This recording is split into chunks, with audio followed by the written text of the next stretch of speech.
ਕਹਿੰਦੇ ਵੀ president Donald Trump ਹੋਣਾ ਦੇ ਜਦੋਂ FBI ਨੇ ਛਾਪਾ ਮਾਰਿਆ ਉਹਦੇ ਸਬੰਧ ਦੇ ਵਿੱਚ ਜਿਹੜੇ ਡਾਕੂਮੈਂਟ ਸੀਜ਼ ਕੀਤੇ ਗਏ ਸੀ ਉਹਨਾਂ ਦੀ ਲਿਸਟ ਆ ਜੱਜ ਨੇ ਕਿਹਾ ਵੀ ਉਸ ਨੂੰ ਰਿਲੀਜ਼ ਕੀਤਾ ਜਾਵੇ।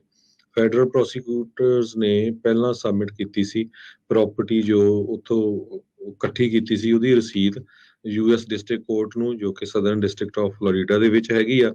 ਤੇ ਇਸ ਤੋਂ ਬਾਅਦ ਜਸਟਿਸ ਡਿਪਾਰਟਮੈਂਟ ਨੇ ਕੋਰਟ ਨੂੰ ਇੱਕ ਸੈਪਰੇਟ ਫਾਈਲਿੰਗ 'ਚ ਇਹ ਕਿਹਾ ਸੀ ਵੀ ਪੂਰੀ ਲਿਸਟ ਤਿਆਰ ਕਰੋ ਤੇ ਇਹ ਉਹਨਾਂ ਨੂੰ ਦਿੱਤੀ ਜਾਵੇ। ਟਰੰਪ ਦੀ ਲੀਗਲ ਟੀਮ ਨੇ ਇਹ ਕਿਹਾ ਵੀ ਉਹਨਾਂ ਨੂੰ ਜੋ ਇਹ ਇਨਵੈਂਟਰੀ ਦੀ ਡਿਟੇਲ ਲਿਸਟ ਆ ਉਹ ਇੱਕ ਸੀਲ ਦੇ ਵਿੱਚ ਮਿਲ ਗਈ ਹੈਗੀ ਆ ਤੇ ਹਜੇ ਤੱਕ ਉਸ ਨੂੰ ਅਨਸੀਲ ਨਹੀਂ ਕੀਤਾ ਹੈਗਾ। ਜੀ ਬਿਲਕੁਲ।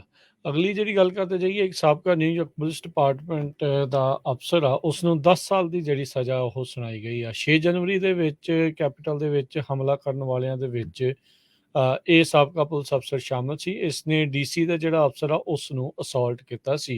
ਇਹ ਰਿਟਾਇਰਡ ਨਿਊਯਾਰਕ ਪੁਲਿਸ ਅਫਸਰ ਇਸ ਤੋਂ ਇਲਾਵਾ ਹੋਰ ਜਿਹੜੀਆਂ ਫੈਲਨੀਜ਼ ਆ ਉਸ ਦੇ ਵਿੱਚ ਵੀ ਕਨਵਿਕਟ ਕੀਤਾ ਗਿਆ ਸੀਗਾ। ਵਾਸ਼ਿੰਗਟਨ ਦੇ ਆਫਿਸਰ ਦੇ ਉੱਤੇ ਫਲੈਗ ਪੋਲ ਦੇ ਨਾਲ ਇਸ ਨੇ ਹਮਲਾ ਕੀਤਾ ਕਹਿੰਦੇ ਆ, ਤੇ ਉਸ ਨੂੰ ਟੈਕਲ ਕਰਕੇ ਗਰਾਊਂਡ ਤੇ ਵੀ 6 ਜਨਵਰੀ ਵਾਲੇ ਦਿਨ ਸੁੱਟਿਆ ਸੀਗਾ। ਥਾਮਸ ਵੈਬਸਟਰ ਨਾਂ ਦੇ ਇਸ ਸ਼ਖਸ ਨੂੰ US ਡਿਸਟ੍ਰਿਕਟ ਜੱਜ ਅਮਿਤ ਮਹਿਤਾ ਉਹਨਾਂ ਨੇ ਹੁਣ ਤੱਕ ਦੇ 6 ਜਨਵਰੀ ਦੇ ਮਾਮਲਿਆਂ ਦੇ ਵਿੱਚੋਂ ਸਭ ਤੋਂ ਲੰਬੀ ਸਜ਼ਾ ਸੁਣਾਈ ਗਈ ਆ। 56 ਸਾਲਾ ਵੈਬਸਟਰ ਨੂੰ ਜਿਹੜਾ ਆ ਇਹਨਾਂ ਦੋਸ਼ਾਂ ਦੇ ਅਧੀਨ ਜਿਹੜਾ ਗ੍ਰਿਫਤਾਰ ਆ ਉਹ ਕੀਤਾ ਗਿਆ ਸੀਗਾ। 17.5 ਸਾਲ ਦੀ ਜਿਹੜੀ ਸਜ਼ਾ ਦੀ ਮੰਗ ਕਰ ਰਹੇ ਸੀਗੇ ਪ੍ਰੋਸੀਕਿਊਟਰ, ਤੇ ਇਸ ਨੂੰ 10 ਸਾਲ ਦੀ ਜਿਹੜੀ ਸਜ਼ਾ ਆ ਹੁਣ ਸੁਣਾ ਦਿੱਤੀ ਗਈ ਆ।